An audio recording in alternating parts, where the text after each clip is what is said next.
Hello.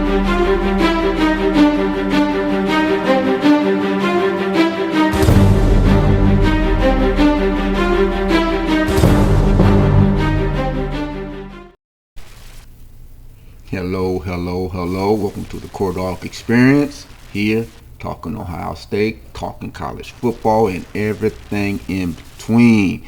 So if you're checking me out for the first time, hope you stick around and check out some other stuff. And if you're coming back, thank you, appreciate it. Grew a lot in 2024, trying to do more here in 2025. With that said, let's just get into it. Ohio State going on the road for their first game of the season. Happens to be their Big Ten opener for the season at a place that is not friendly to opponents. Washington, 22 straight wins at home. It's not a good place to play if you're the opposing team. But Ohio State, so that was the first road test for them, for Mr. Julian Sand and this new squad, to see how they would handle such an environment. And things didn't get off to the best of starts, but hey, they pulled it out in the end, 24-6 over Washington, who had some stuff. They had some stuff. They had some players. You know, you don't go 22 straight home wins and not have some folks. They had some folks that gave Ryan Day cause for concern, being the quarterback and the running back. They had a good offense. I think they came in averaging over 500 yards a game, over a grip of points a game. And Ohio State, they went in there and did what they needed to do when it was all said and done. When it was all said and done, they did what they needed to do. Got off to a slow start, to say the less. 0-0 first quarter. Got stopped on downs, and of course the punt return fumble didn't help matters all. So they got off to a sluggish start, which could be expected. Washington at home, hosting the number one team in the nation, so you knew they were going to bring it. But our Buckeyes prevailed when it was all said and done.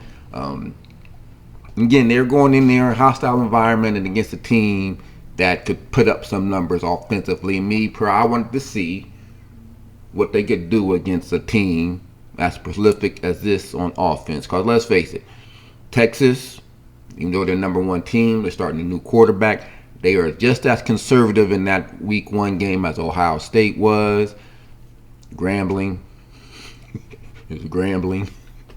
Ohio, they had some peoples. They had a little bit.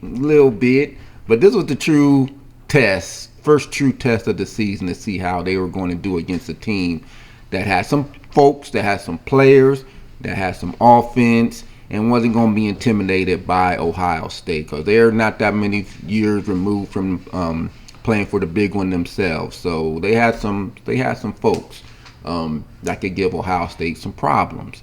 So I was interested to see if this defense was legit.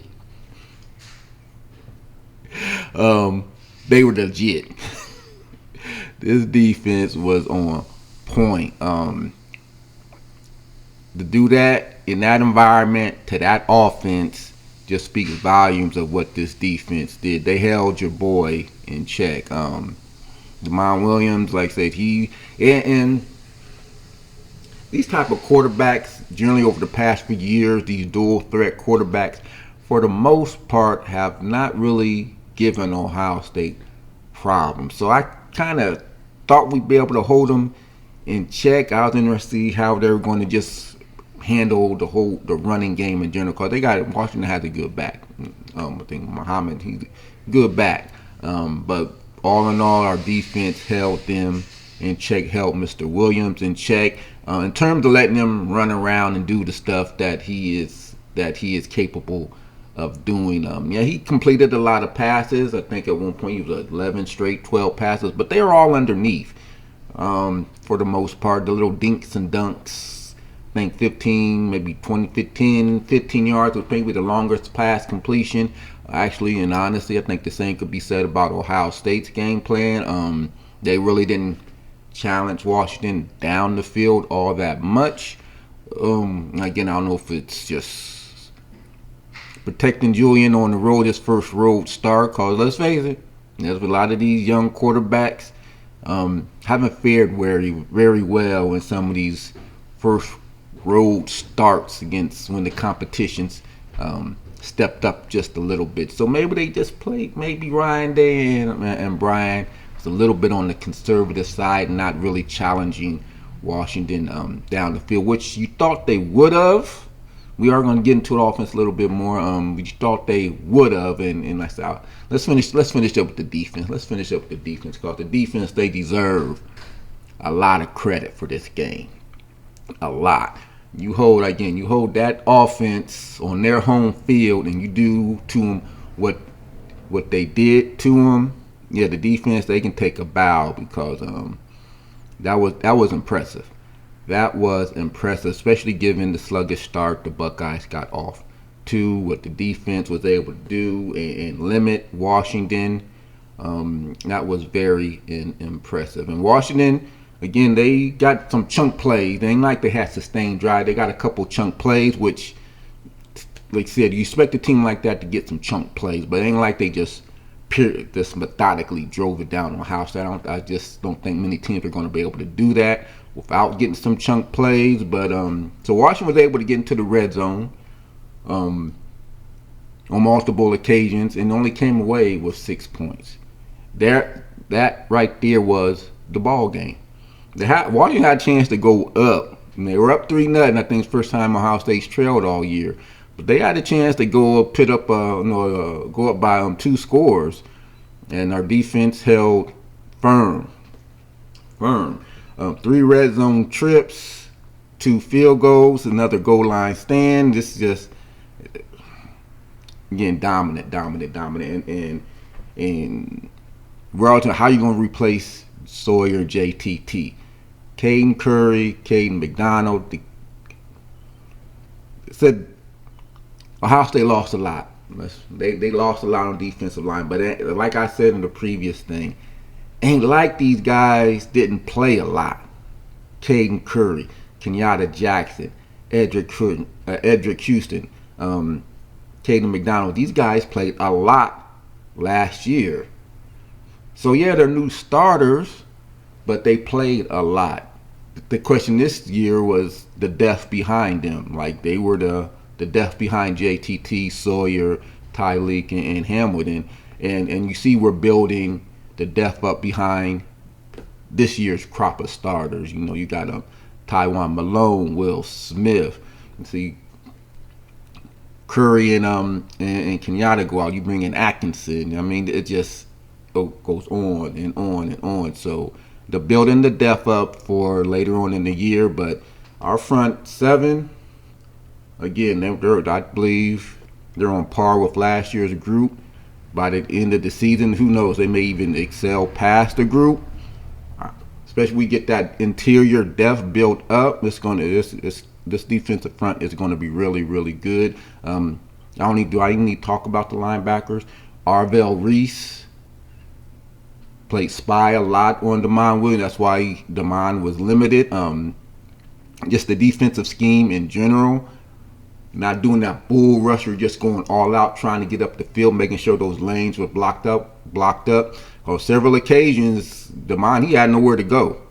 Kenyatta wrapped him up. Curry wrapped him up. And when he was able to break free, he was getting chased down by Arvell Reese, Sonny Styles. So they had a game plan for him. They executed perfectly. And a lot of teams, have games, because I watched some of that Washington State when Washington played. They had a spy on them. Thing is, they don't have Arvell Reese spying. They had what they call, I forgot what they called the rush on the broadcast. But Ohio State, they weren't doing that full out bull rush. They're rushing, but still keep an eye on Damon. And Caden Curry had him a day. He had him a day. 11 tackles, 5 tackles for loss, 3 sacks, and just numerous pressures. So the defense was on point. Again, if you ain't scoring from outside the red zone, good luck. Cause the Buckeyes, that defense, once you get in the red zone, it's hard to score on them. You know some teams are going to do it, but just the percentages, just crazy percentages on teams that cannot score once they get into the red zone. Still have not given up a red zone TD this season. So you thought Washington would have been able to do that because I probably had like a 24-14 type of score. I'll take 24-6, 20 covered the spread, and a lot of it was that defense. Just amazing what that defense did. And before I move on to the offense, as good as the defense played, keeping them out the end zone, got to give some love to Jay Fielding. But let's face it, Homeboy's gonna score on that kickoff. He went untouched. And he had some speed, he had some wheels. There was a good chance he was gonna score on that kickoff. Jay Fielding, he threw his body in there, made a good little hit on him. Good little hit. He got his nose dirty. So hats off. That may have been the tackle of the day because he takes that kickoff back for a touchdown or gets down again in scoring position. And I know our red zone defense is good, but that's hard to ask him to do it over and over and over again. And like I said, Homeboy, he probably would have scored if it wasn't for Fielding. Not only did he slow him up, but he made the tackle. You know, some kind of kicker, they'll get there and they'll do just enough to slow him up so his teammates can come and rally and make the actual tackle. Jay Fielding said, "No, I got this. I got this. I got this. I got this." And especially with the kicker, they are the last resort back there, and he did his thing. So as much love as the defense, I'm giving them. Got props off to Jay Fielding because he may have saved that touchdown with that tackle on that kickoff return. Because I do think Homeboy was getting ready to score. Offensively, again, slow start. They drove the ball, so I don't know. Was it slow start? They drove the ball the game of inches. Julius saying stepped out maybe a yard too early. Made a 4 for 1, and C.J. Donaldson, he got stuffed. He got stuffed. Let's face it, he got stuffed. So again, on the next possession, they only had one possession in the first quarter. The extended drive, and they got stuffed on down inside the Washington did their own little goal line stand and stuffed Ohio State. And then Brandon Ennis he fumbled the ball on the kickoff return. So you can't score, you don't have the ball. And it was a good kickoff. They but a good punt return. Brandon. Good punt return, and he got hit. He got hit blindside. You didn't see the hit coming. Got him on the elbow. Those elbow hits do it almost every time. You're gonna fumble the ball. Washington got it, and they ran out for the first that first quarter. So yeah, the offense got off to a sluggish start. They didn't. I thought they could have opened it up more. I think fans were feeling the same thing. Let's throw the ball just a little bit more. Can we throw the ball some? Can we open it up? I think Julia can handle it. Open it up some, and fans weren't happy with how online, you know how the online coaches open it up some more. But I have to agree. You gotta open it up some more because I do believe Washington was without their top corner. I think they had a freshman lined up a lot against Jeremiah. Should just take a deep ball. They didn't throw. I don't think did Julian throw it past 20 yards the whole game. Like I talked about Demond not throwing it past 15, 20 yards. I don't think Julian did either. Did he throw it past 20 yards throughout the whole game? I don't think so. I don't think. Was that pass to clear in the second? I don't know. I don't think he threw it past 20 yards the whole game. Definitely didn't take no deep shots, which I'm surprised that they didn't do. But at the end of the day, they didn't need to. I think they did come out a little more aggressive in the second half. Went down the field and opened it up some. They got Jeremiah involved literally right away. So that was good to see. But yeah, they could have opened it up some more. I think at this point you can take the training wheels off Julian and just let him rip it. Washington was able to get some pressure here and there, forced Julian to run some more. So that was good. Actually, that was good to see him run and use his legs a little bit more. So that's just something that I think it's good to see him not force the ball. He threw the ball away a lot, and I think out of all was 20 for 28, and I think he had maybe one bad pass that he did not intend to throw out of bounds or throw away. But a lot of the passes he just threw away to save down and distance. And then he ran when he needed to, which was good to see. But he was very efficient again. Finished the day with over 200 yards. No INTs. Didn't put the ball in bad places. Again, he didn't go down the field a lot. I don't know if that was by design or what. I don't know what Washington was doing in the secondary, but figure their top corners out, you're going to challenge them a little bit more down the field. But part of that but. I talk about that still. The but crowd. They gonna find something. They gonna find something. I thought they could have went down the field more. I don't really talk about penalties too much, but Ohio State did get benefit a couple. The roughing the passer call on Julian. Come on, gotta let him play. I agree. I agree with the Washington coach on that one. That kept one of those drives alive that we ended up scoring on. Come on. I mean, they got helmets on out there. That was not no roughing the passer. I'll just leave it at that. House, they took advantage. They took advantage of it. But he still, again, saying had over 20 yards, 2 touchdowns at the end of the day. Very limited offensive possessions. I do think they took advantage of the possessions they had in the second half. Again, maybe a scheme-wise, we couldn't go over the top. Who knows? But Ohio State, they did what they needed to do, given how the defense was playing. Now, I do believe if Washington was going up and down the field and scoring, most definitely we would have seen Ohio State open it up a lot more. But in these type of environments, you just want to get out of there with a good, solid win. And they did. Another big development. Not the big development. It was the running game. Bo Jackson.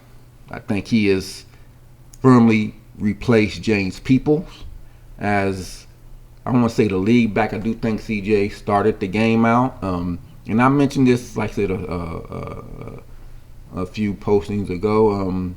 He's not going to steal carries from Donaldson. He's going to steal carries from James Peoples. I think Donaldson has his role. He's more the power back who can do some other stuff. And Bo and James Peoples, they're more in the same mode. So I felt if someone was going to lose carries to Bo Jackson, it was going to be James Peoples. And that's how it's playing out. Donaldson, I think he has his role set for the remainder of the season. He's going to be our power back, our short down back, and the primary lead back. Another situation is going to be Bo Jackson, and James Peoples will spell Bo Jackson on occasion, like he did in that Washington game. Peoples got in the game, but it was basically Bo and CJ Donaldson. So I said CJ, again, he had the rushing touchdown, and then he capped it off with catching Julian's second TD pass on the day, which was a good play call. So I think that things are getting a little more foundationally set on how we're going to look moving forward. A lot of tight end sets, 3-4 tight end sets, and we can do that because this is probably the deepest tight end room Ohio State has had in forever. You just go, it's just deep. And I still think Max Clear is being underutilized, but we'll see. You gotta get him. It's just so hard. It's so hard. I mean, Brandon got the ball finally. Got him a couple catches on the day. Carnell got him a couple catches. So it's hard spreading the ball around and getting all these playmakers the ball, but I do think you got to get Max Clear the ball some more. Yeah, bud. Yeah, I'm part of that. Yeah, but crowd. Yeah, but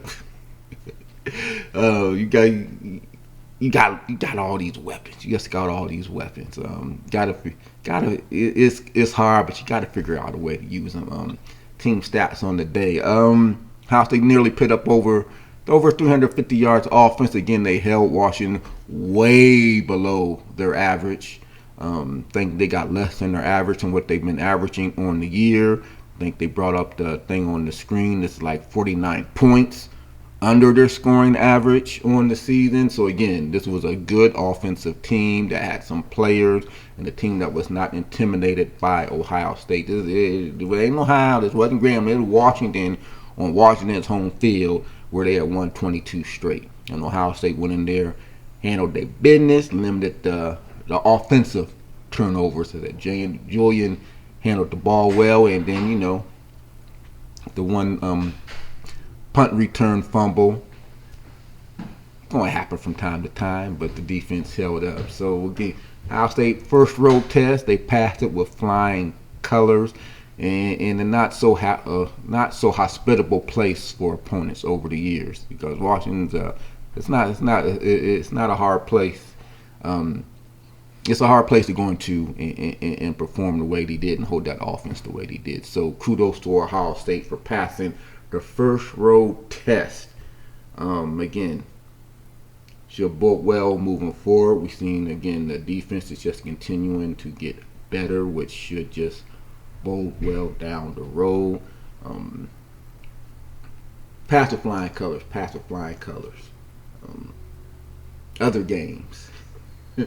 Other games of interest. Other big games. There was a good docket of games. Other good big games that I had my eye on. Bama beats Georgia.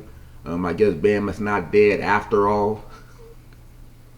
Bama's not dead after all. And Georgia just, especially that first half, Georgia did not look good. Bama just went up and down the field. Does Georgia have a pass defense? You wouldn't know about that first half. Bama they was just smoking them. But that's how their games have went over the past couple of years. One team just come out smoking, another team come back and then become a dogfight in the fourth quarter. This game was pretty much like that, but Bama does beat them. Like I said, internet never loses. Because what a lot of troubles Georgia had last year was blamed on Carson Beck. Whether that the excuse on Carson Beck because he threw an interception, he throws interceptions. So, and of course, as soon as Bama won, it's like you can't blame Carson Beck for this one. You can't blame Carson Beck. So, gotta love the internet. Some other games, but Bama beats Georgia, so they ain't dead. So, it'll be an interesting race for the SEC the rest of the season with that outcome. How Bama's going to play into it, because they look good. Especially offensively in that first half. Either they looked really, really good that first half, or Georgia ain't what we thought Georgia was going to be defensively. Other games to note, this one took place on Friday night. Virginia upsetting Florida State. Who saw that one coming? I didn't.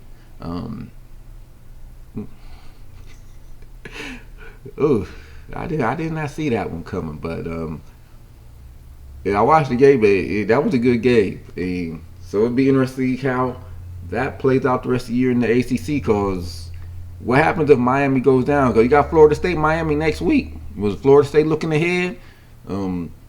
They might be cannibalizing themselves if Florida State goes and beats Miami.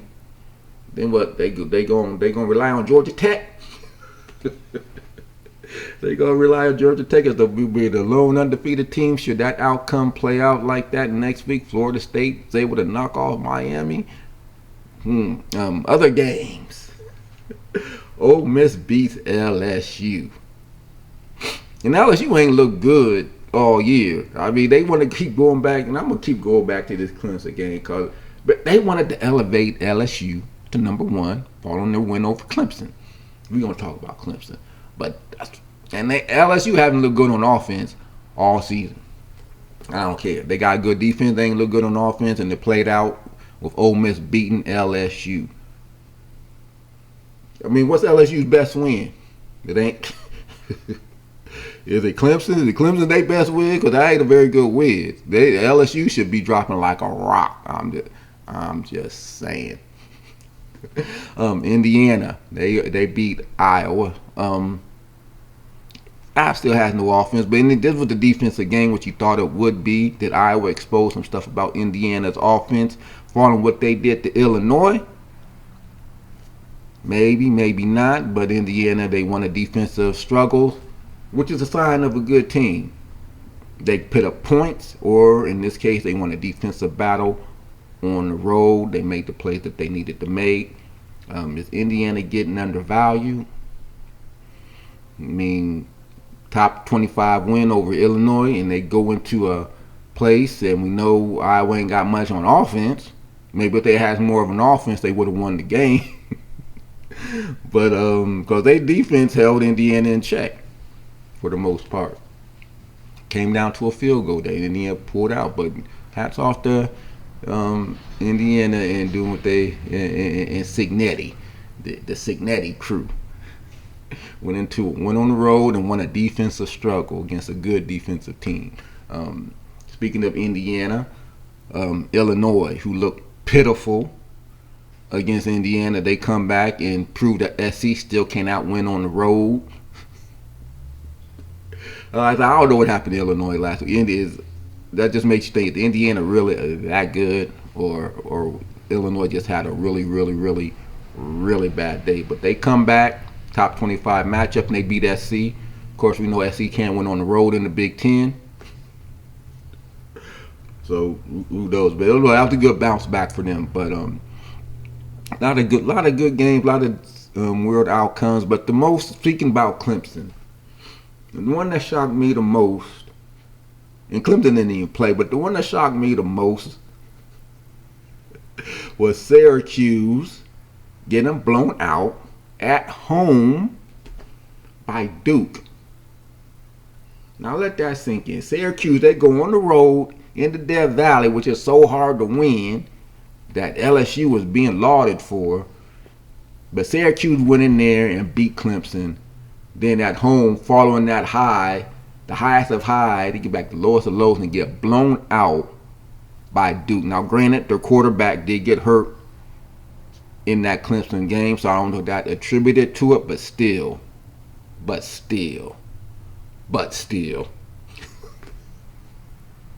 Got blown out at home by Duke. So again, that just not look well for Clemson. Quarterback, even if Syracuse's starting quarterback didn't play, it's not a good look for Clemson. And I'm sorry, that's not a good look for LSU either. Like I said, they should be dropping like a rock, because that's what they were hanging their hat on. They beat Clemson. Well, that Clemson win ain't looking like nothing. That's all I'm saying. But the big one, Oregon, they go into Penn State, the whiteout game, and they beat them. Now, as soon as you say the big one that everyone was waiting on, and there's James Franklin involved, you know Penn State going to lose.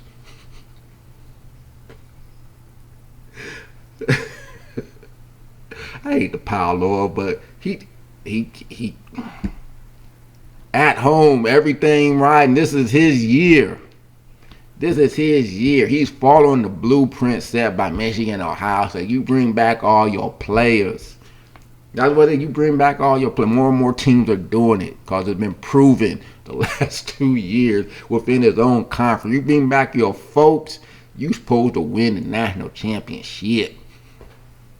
And who knows, it may play out like it did for Ohio State last year. He'll take this loss and it'll catapult him the bigger and better things down the road. But for the time being, he getting roasted. Fans are pissed. You don't lose whiteout games.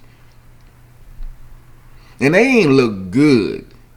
Their offense, I thought they brought in some receivers who could catch the ball and get open. They couldn't get open. I mean, they ran up and down the field on Oregon in the Big Ten championship last game. They couldn't do nothing. But I said this may catapult them like it did Ohio State when Ohio State lost to Michigan. I don't know. But James Franklin's record in Big Ten in big time matchups is not good. Well, it wasn't good for Ryan Day last year till he won. Well, Ryan Day won. James Franklin ain't. He ate. I don't know what he gonna do with the feds or not happy. You don't lose whiteout games at home, and they look bad in doing it. Like I said, the whole first half was like, who is the home team? It was not a good look for Penn State and James Franklin. Hopefully he can turn it around. I'm just he has some more games on the docket where he can.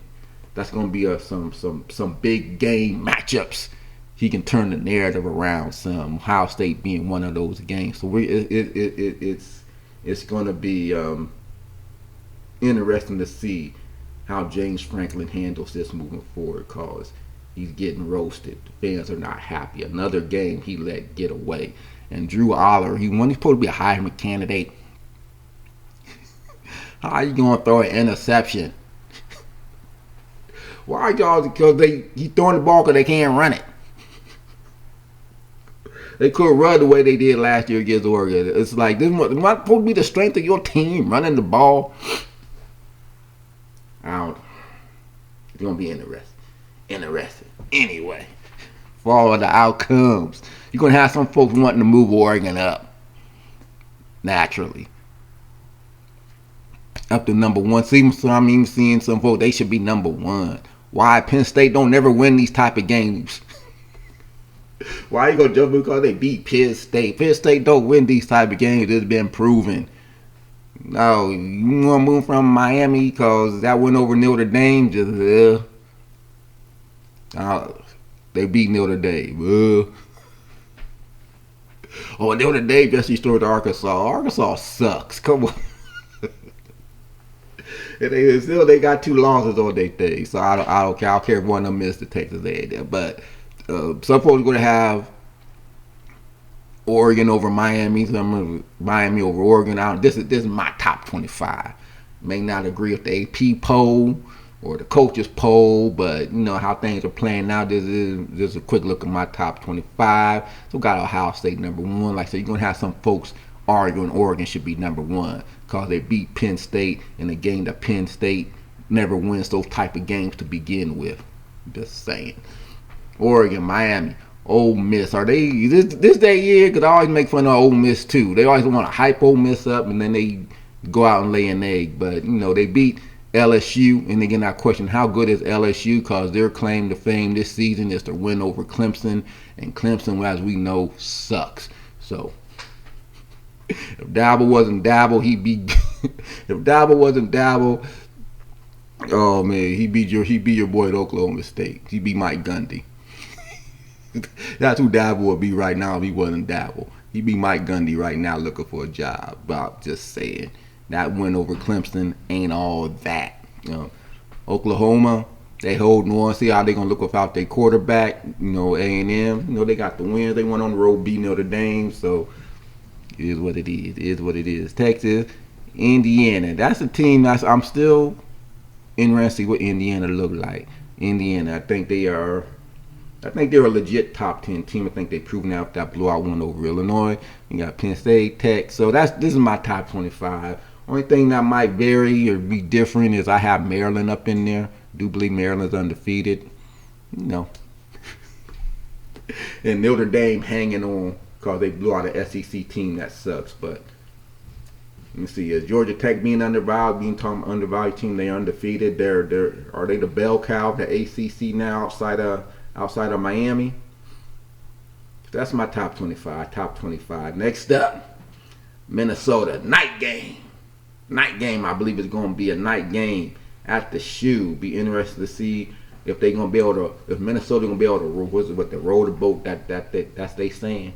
They're going to be able to roll the boat some against Ohio State. Another strong running team. They got a good quarterback who can sling it as well, so it'll be another test for our secondary, but that's what we're looking at now. That's what we're looking at. Got Minnesota up next. Ohio State, they passed their first road test in the Big Ten, and they're looking good. The defense is looking good. It's coming together. So we'll be seeing what stuff looks like. So hit me up in the comments. What do you think about Ohio State's performance, the defense? Is this defensive line, when all said and done, going to be better than last year's defensive line? And do we need to let Julian open it up some more? Let them rip it. Just rip it. You got Carnell Tate. You got Jeremiah Smith. You got Brandon Ennis. And we ain't even seen the youngsters yet. I thought we were going to be seeing a lot more Ryan Graham and some of these other guys. We ain't seen them yet. Let the ball rip. Get these guys in the game. Let them play. Throw Max Clear the ball. I'm going off, but you know. Hey, until next time, OHIO, go Bucks. I'm out.